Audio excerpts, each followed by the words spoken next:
सर्वांना नमस्कार. ढेबेवाडी बीटा अंतर्गत सुरू असलेल्या ऑनलाईन मार्गदर्शन शिष्यवृत्ती वर्गामधील आज काल झालेल्या शिष्यवृत्ती सराव परीक्षा यामधील पेपर 1 विषय मराठी या विषयाचे आपण प्रश्नांचे विश्लेषण आज आपण करणार आहोत. तर बघा, सर्व अभ्यासक्रम आपण अभ्यासलेला आहेत. यानंतर आपले सराव पेपर सुरू आहेत.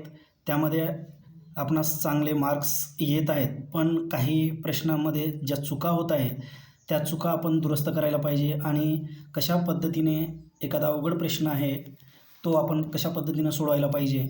आणि काल जे पेपर झालेलं होतं त्यामध्ये आपले काही प्रश्न चुकले असतील तर त्यावर आपण आज सविस्तर विश्लेषण पाहणार आहोत. तर बघा, इयत्ता 5वी आणि 4थी 5वीचे जी परीक्षा आहे ती 22 फेब्रुवारी रोजी होणार आहे. अवघे काही दिवस म्हणजेच 1 महिना आपल्याकडे शिल्लक आहे. तर जो पहिलाच प्रश्न होता तो म्हणजे उतारा.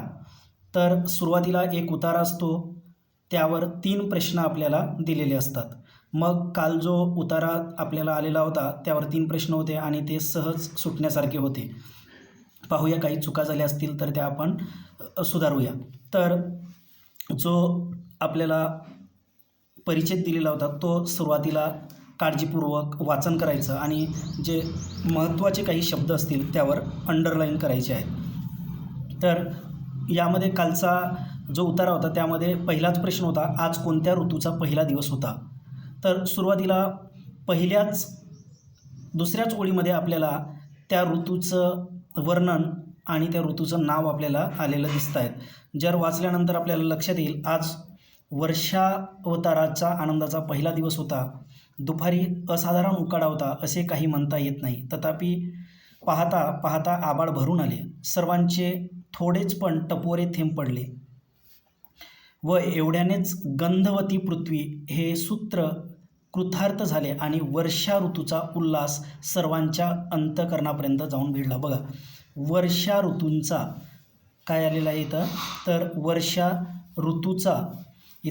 ऋतूचा उल्लेख आपल्याला आलेला आहे. त्यामुळे आज कोणत्या ऋतूचा पहिला दिवस होता, तर वर्षा ऋतूचा उल्हास सर्वांच्या अंतःकरणात जाऊन भिडलेला होता आणि वर्षा ऋतूचा तो आजचा हा पहिला दिवस होता. म्हणून याचं पहिल्या प्रश्नाचं उत्तर आहे वर्षा ऋतू.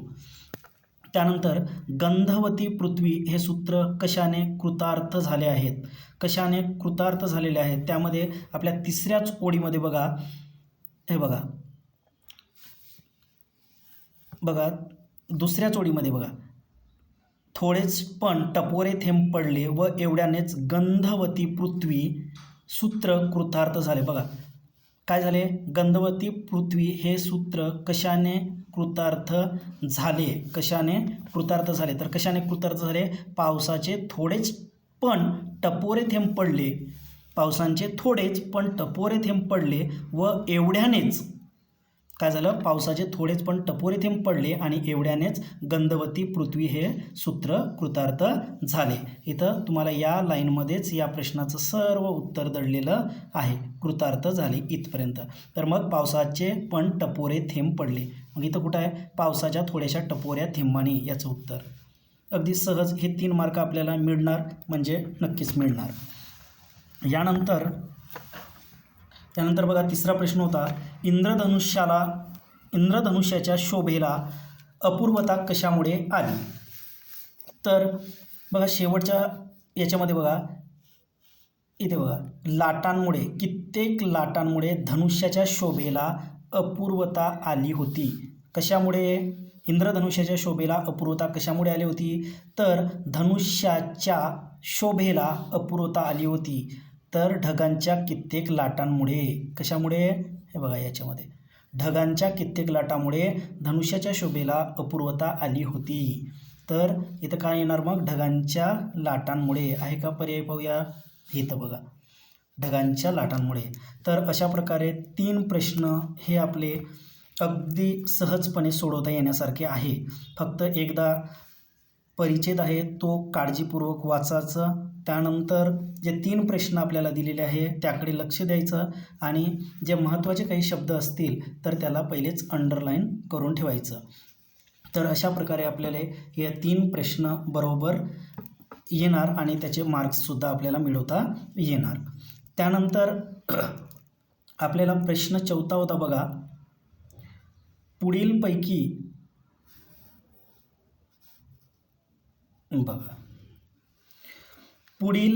निश्चितपणे एकवचनी असलेला शब्द कोणता? एकवचनी, आपण एकवचन आणि अनेकवचन हे शिकलेलो आहोत.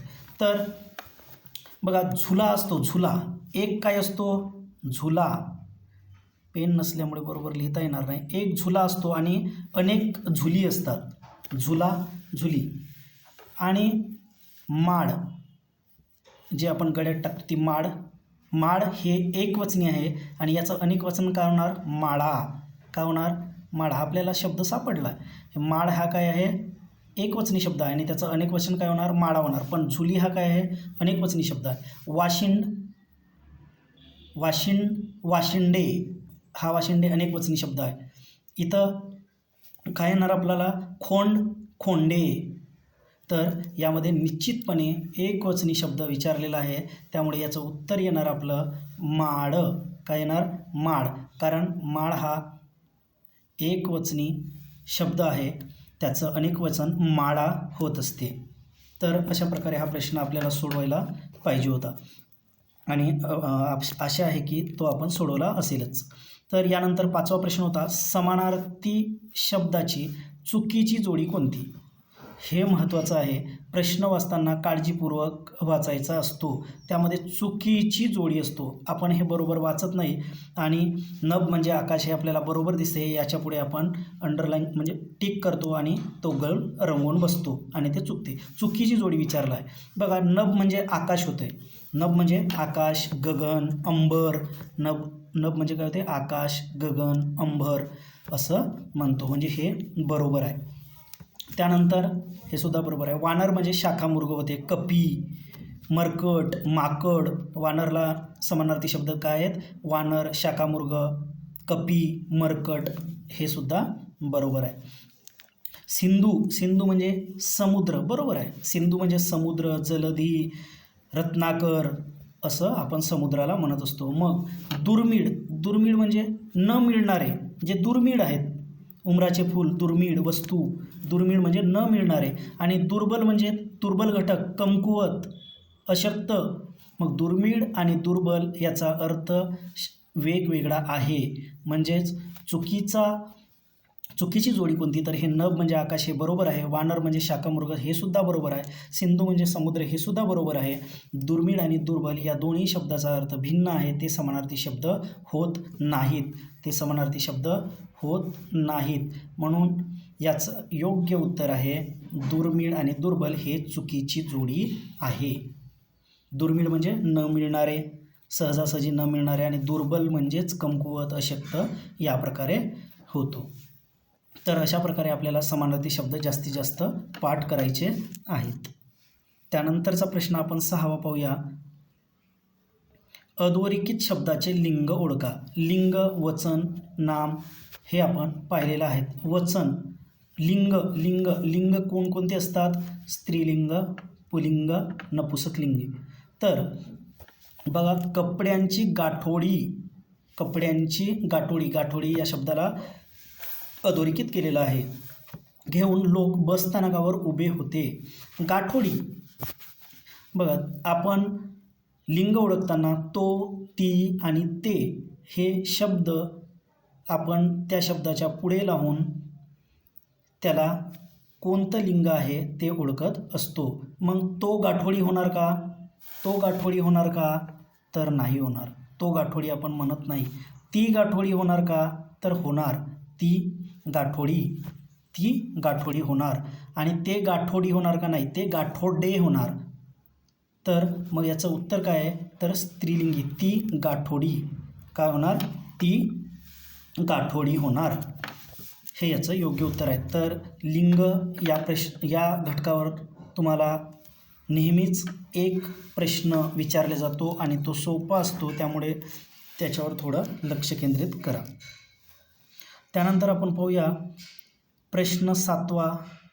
ते नव्हा. एक तुम्हाला कविता दिलेली असते, एक असतो उतारा, एक असतो कविता किंवा जाहिरात असते. तर एक कविता असतो, यावर सुद्धा 3 प्रश्न असतात आणि ते 3ही प्रश्न आपल्याला सहजासहजी मिळवता येतात थोडा सराव केल्यानंतर. मग आपण ती कविता लक्षपूर्वक वाचायची आहे. त्यानंतर काही महत्त्वाचे शब्द असेल त्याला अंडरलाईन करून ठेवायची. त्यानंतर त्याचे प्रश्न काय आहेत ते पाहायचं. बघा आपण सरळ सरळ प्रश्न पाहूया. माडांना कोणाची उपमा दिली आहे? माड म्हणजे नारळाचे झाड. बघा सुरुवातीच्या ओळीमध्ये दिसते, उभारून कर, कर म्हणजे हात, उभारून कर उभे माड हे, म्हणजे उभारून कर उभे माड हे, कर म्हणजेच हात, उभे माड हे. बघा माडांना कोणाची उपमा दिलेली आहे?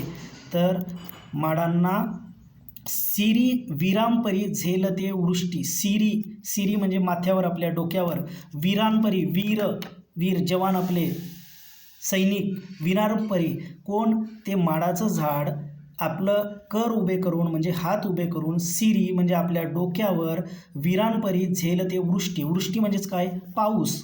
तर ते बघा काय सांगितलं, उभारून कर उभे, कर म्हणजे हात, उभे कोण?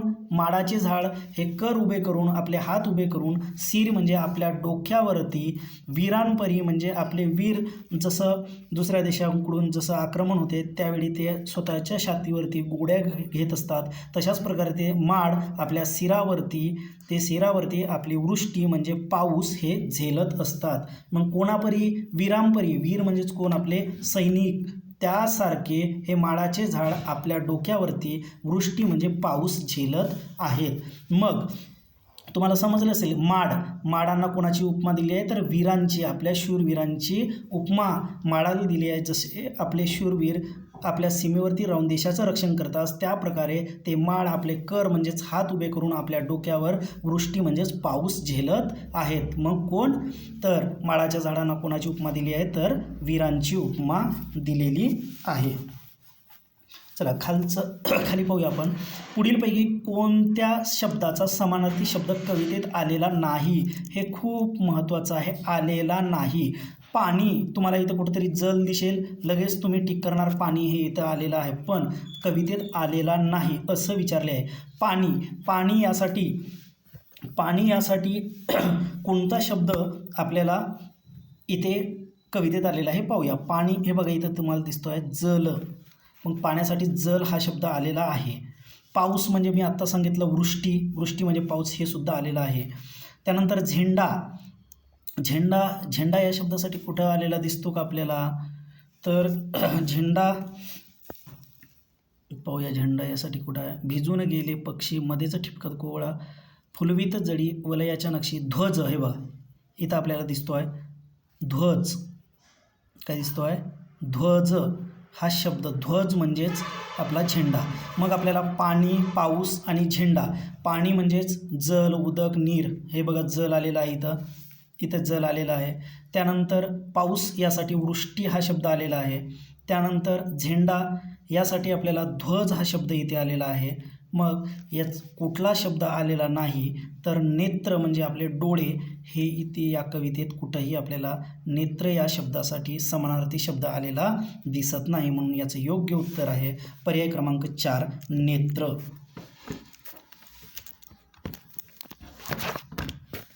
पुढचा प्रश्न पाहूया. तर अशा प्रकारे आपले 2 प्रश्न या कवितेवरचे सोडून झालेले आहेत. त्यामध्ये आता तिसरा प्रश्न आपण पाहूया की पाण्यावर वर्तुळाची नक्षी कोण फुलवितो? पाण्यावर वर्तुळाची नक्षी कोण फुलवतो? तर बघा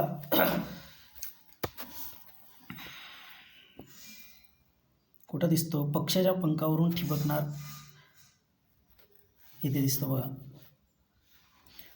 मध्येच ठिपकत थेंब कोवळा, फुलवित जडी वलयाच्या नक्षी. बघा पाण्यावर वर्तुळाच्या नक्षी कोण? तर पक्षाच्या पंखावरून ठिबकणारा थेंब. पक्षाच्या, हे बघा, भिजून गेले पंख तरीही बसला तारावरती पक्षी, मध्येच ठिपकत थेंब कोवळा, फुलवित जडी वलयाच्या नक्षी. मग इथं बघा तुम्हाला वलयाच्या, हे बघा इथं वलयाच्या नक्षी दिसते. पाण्यावर वर्तुळाच्या नक्षी कोण फुलवत होते? तर कोण फुलवत होते तर पक्ष्यांच्या पंखावरून ठिबकणारा थेंब हे दिसते इथे. भिजून गेले पंख तरीही बसला तारावरती. भिजून पंख गेले तरी तो तारावरती बसला होता. मध्येच ठिपकत होता थेंब कोवळा फुलवित जाडी वलयाच्या नक्षी. मग कोण? पक्षाच्या पंखावरून ठिबकणारा थेंब. पक्षाच्या पंखावरून ठिबकणारा थेंब ते वलयाच्या नक्षी फुलवीत होता. तर अशा प्रकारे आपल्याला 3 प्रश्न या कवितेवर होते आणि ते आपण योग्य पद्धतीनं सोडविले असणार किंवा पुढे येणाऱ्या परीक्षेत या पद्धतीनं आपल्याला हे प्रश्न सोडवायचे आहेत. यानंतर 10वा प्रश्न जो होता तो होता शब्दाच्या जातीनुसार गटात न बसणारा शब्द कोणता. तर बघा यामध्ये तुम्हाला देशभक्त दिसतो आहे. कोण आहे? देशभक्त. देशाची सेवा करणारा देशभक्त. क्रांतिकारक. त्यानंतर थोर दिसतो आहे आणि वक्ता दिसतो आहे. बघा यामध्ये तुम्हाला देशभक्त, क्रांतिकारक आणि वक्ता हे व्यक्तीचे प्रकार दिसतात, त्यांची ओळख सांगतात. वक्ता भाषण करणारा, क्रांतिकारक देशासाठी लढणारा, देशभक्त देशाची सेवा करणारा आणि थोर काय सांगतो तर गुणधर्म सांगतो. एखाद्या व्यक्तीचे काय सांगतो? गुणधर्म सांगतो. आणि हे देशभक्त, क्रांतिकारक आणि वक्ता हे व्यक्तींची ओळख सांगतात. वक्ता किंवा ते व्यक्तीचा प्रकार सांगतात, कसल्या प्रकारचे व्यक्ती आहेत. पण थोर हे त्यांचा गुणधर्म सांगतात. थोर होते, थोर महात्मे ते काय सांगतात? त्यांचे गुणधर्म सांगतात. म्हणून याचं योग्य उत्तर आहे थोर. याचं योग्य उत्तर आहे म्हणजेच गटात न बसणारा शब्द आहे थोर. कारण देशभक्त, क्रांतिकारक आणि वक्ता हे त्यांची ओळख सांगतात, व्यक्तींची ओळख सांगतात किंवा व्यक्तींचा प्रकार आहेत. आणि थोर हे त्यांचा गुणधर्म सांगतात. म्हणून शब्दाच्या जातीनुसार गटात न बसणारा शब्द जर कोणता असेल तर तो आहे थोर.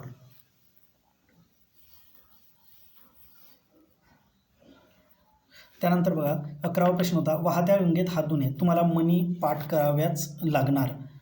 आणि मनीचा वाहत्या गंगेत हात धुणे म्हणजे एखादं काम चालू आहे त्या कामाबरोबर आपण हे काम करून घेणे.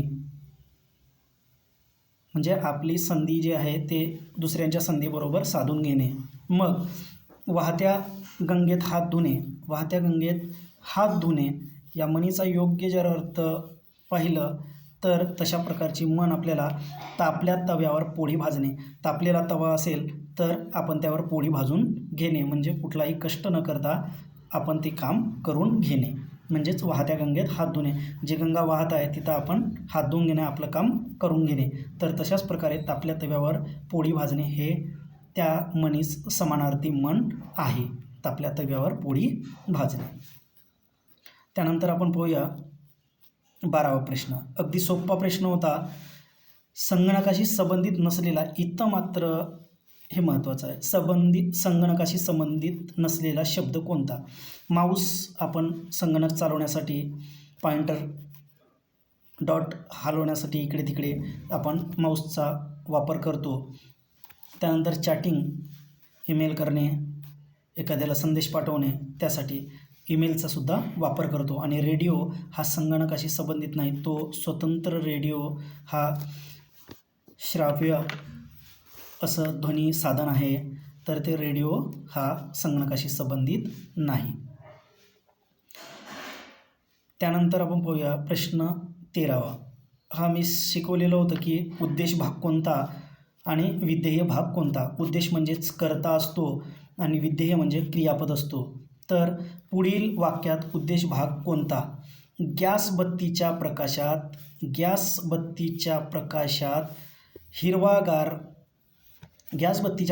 हिरवागार शालू झगमग करावा तसं ते वावर चमकत होतं. कोण चमकत असणार? कोण? हिरवागार शालू. हे त्यातील कर्ता आहे आणि कर्ता आणि कर्त्याविषयी जो माहिती सांगणारे शब्द असतात ते उद्देश विभागात येत असतात. म्हणजेच गॅस बत्तीच्या प्रकाशात हिरवागार शालू झगमग करावा तसं ते वावर चमकत होतं. तर चमकत असणारा कोण होता? शालू कसा होता? शालूविषयी माहिती सांगतो हिरवागार, म्हणूनच हिरवागार शालू जिथं पर्याय असेल ते त्याचं उद्देश विभागात येणारा भाग आहे हिरवागार शालू. असे प्रश्न सोडवत असताना आपण सर्वात पहिले कर्ता, त्या वाक्यात दिलेल्या वाक्यात कर्ता कोणता आहे हे सर्वात पहिले ओळखावं. त्यानंतर त्याविषयी माहिती सांगणारे शब्द जर त्या वाक्यात आले असतील तर ते सुद्धा उद्देश भागात येत असतात. म्हणून या वाक्यातील कर्ता होता शालू आणि शालूविषयी अधिकची माहिती हिरवागार हा शब्द सांगत होता, म्हणून हिरवागार शालू हा उद्देश भागात येत असतो.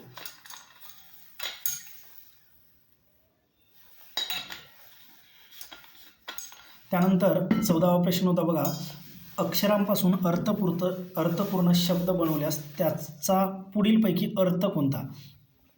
सर्वात पहिले यामध्ये काय ते शब्द जुळवून आपल्याला एक अर्थपूर्ण शब्द तयार करायचा आहे. त्यानंतर त्या शब्दाचा अर्थ कोणता अशा प्रकारचे प्रश्न आपल्याला विचारत असतात. किंवा झालेला शब्द आहे त्यामधील शेवटचा अक्षर कोणता, किंवा मधले अक्षर कोणते, किंवा शेवटून दुसरे अक्षर कोणते, किंवा सुरुवातीपासून दुसरे अक्षर कोणते, डावीकडून दुसरे अक्षर, उजवीकडून दुसरे अक्षर कोणते, अशा प्रकारचा सुद्धा प्रश्न विचारत असतात.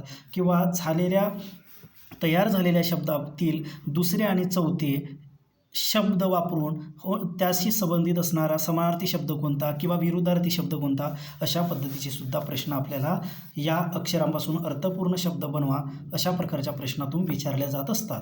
मग सुरुवातीला आपण हा अर्थपूर्ण शब्द कोणता बनतो हे सर्वात पहिले आपल्याला पाहावं लागेल. तर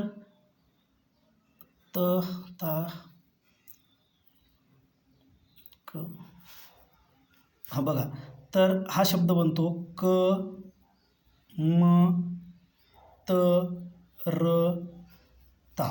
काय बनला? कमतरता.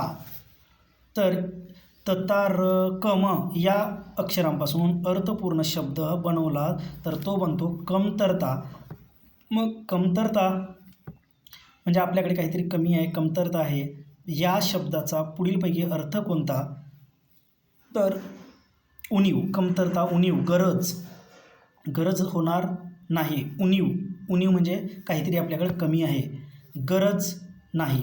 तर याचं योग्य उत्तर येणार उणीव. तारका होणार नाही, सुकाळ होणार नाही, गरजसुद्धा होणार नाही. कमतरता आहे म्हणजेच आपल्याकडे उणीव आहे. कमतरता आहेच म्हणजेच आपल्याला उणीव आहे त्याची. तर अशा प्रकारे हा प्रश्न आपल्याला सोडवायचा होता. त्यानंतर हा बघा चांगला प्रश्न आलेला आहे. आजी शब्दाचा विरुद्धार्थी शब्द कोणता? तर बरेच जणांनी आजोबा हा पर्याय निवडला असेल, परंतु आजोबा हा पर्याय चुकीचा आहे. कारण आजी आणि आजोबा हे आपण एकत्रितपणे वापरले जातो, त्याचा विरुद्ध शब्द आजीचा विरुद्धार्थी शब्द आजोबा होत नाही. तर आजी म्हणजे आता सुरू असणारे आजी आणि माझी म्हणजेच होऊन गेलेले माझी. आजी म्हणजेच आत्ता सुरू असणारे, ते आपली आजी नाही. आपली जरी आजी ती असली तरी तिचा विरुद्धार्थी शब्द विरुद्ध लिंगी शब्द आजोबा होणार, परंतु विरुद्धार्थी शब्द आजोबा होणार नाही. आजी म्हणजे आता सुरू असलेले आणि माझी म्हणजे होऊन गेलेले, म्हणून याचं योग्य उत्तर माझी आहे. हा प्रश्न बऱ्याचदा आलेला आहे.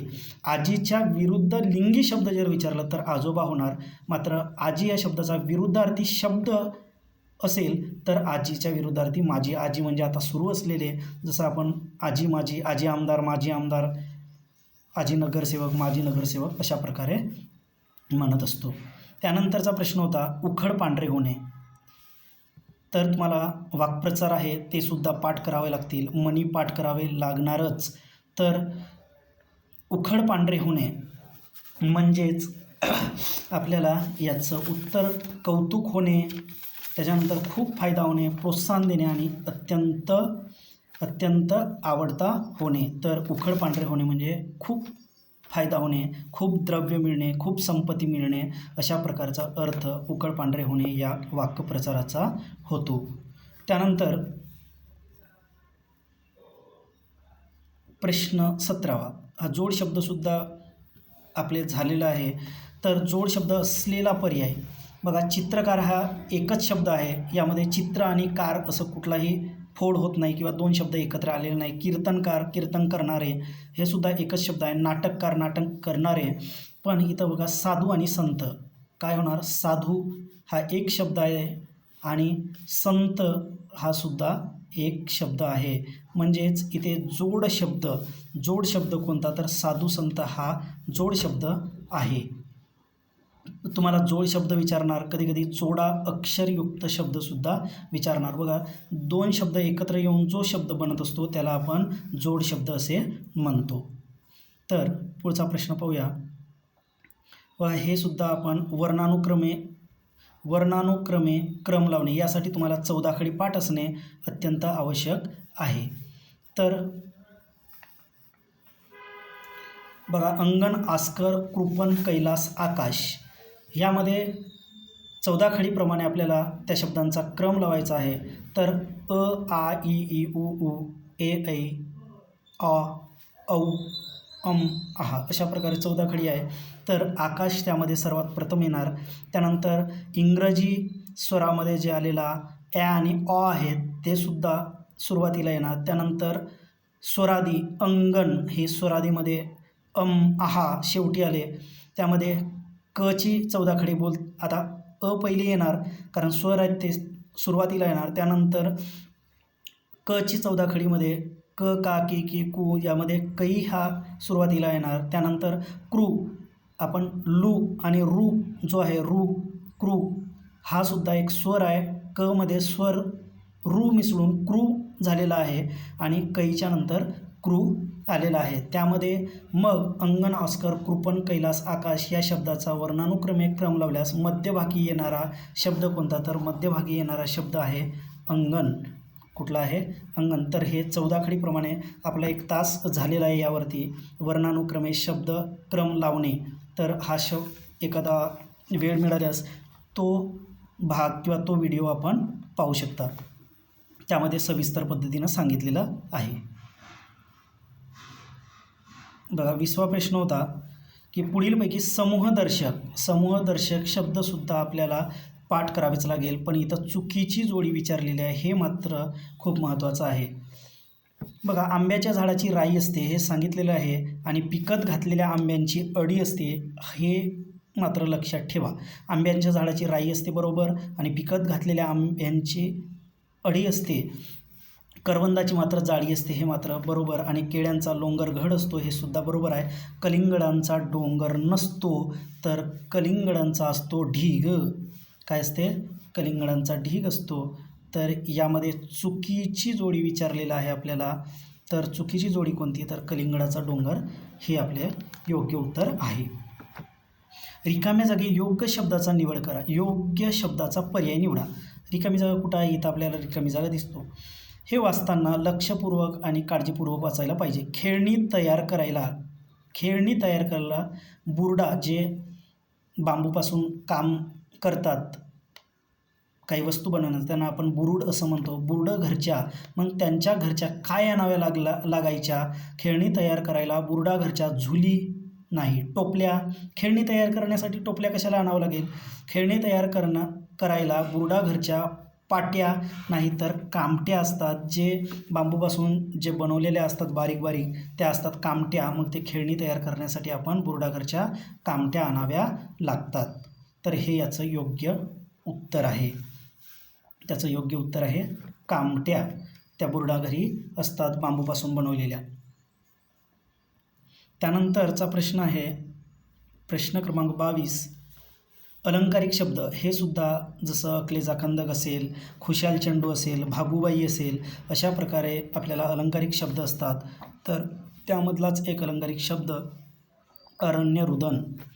अरण्यरुदन म्हणजेच होते निष्फळ प्रयत्न. हे तुम्हाला पाठ मात्र करावंच लागेल. अरण्यरुदन म्हणजेच निष्फळ प्रयत्न. यानंतर सर्वोत्कृष्ट विकल्प निवडून वाक्य पूर्ण करायचं आहे आपल्याला.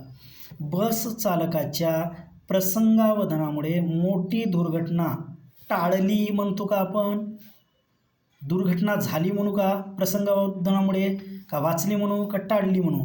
तर बस चालकाच्या प्रसंगावधानामुळे मोठी दुर्घटना टळली. दुर्घटना होण्यापासून टळली ती. मग बघा जुळते का? बस चालकाच्या प्रसंगावधानामुळे मोठी दुर्घटना टळली. हे याचं योग्य उत्तर आहे. याचं योग्य उत्तर काय आहे? तर टळली. त्यानंतर आपण पाहूया 24वा प्रश्न. पुढील योग्य वाक्य कोणते ते ओळखा. म्हणजेच वाक्य जे दिलेलं आहे ते कुठलं वाक्य बरोबर आहे, शब्दरचना त्याची व्यवस्थित आहे ते आपण पाहूया. सकाळी न्याहारीची वेळ होत्या येणार नाही. सकाळी न्याहारीची वेळ होती असं पाहिजे होतं, म्हणून हे पर्याय चुकीचं आहे. आंब्याच्या गर्द सावलीत तिला हायसे वाटले. आंब्याच्या गर्द सावलीत तिला हायसे वाटले. पाहूया हे. रणरणत्या उन्हात तिला प्रसन्न वाटले. बघा आता रणरणत्या उन्हात तिला प्रसन्न वाटेल का? एवढी रणरणती ऊन असेल तेव्हा तिला प्रसन्न वाटणार नाही, अस्वस्थ वाटणार. दुपारी न्याहारीची वेळ होती. दुपारी न्याहारीची वेळ कशी राहणार बरं? दुपारी न्याहारीची वेळ होणार नाही. सकाळी न्याहारीची वेळ असते, पण सकाळी न्याहारीची वेळ होत्या इथं आहे, होती पाहिजे होतं. त्यानंतर दुपारी न्याहारीची वेळ होती, हे सुद्धा दुपारी न्याहारीची वेळ नसते, हे योग्य वाक्य नाही. तर आंब्याच्या गर्द सावलीत तिला हायसे वाटले. आंब्याच्या गर्द सावलीत आपल्याला कसं वाटते? हायसे वाटले. हे याचं योग्य उत्तर आहे. बघा त्यानंतर एक प्रश्न आहे 25वा. कोणत्या क्षेत्रात उल्लेखनीय कामगिरीसाठी ज्ञानपीठ सर्वोच्च पुरस्कार दिला जातो?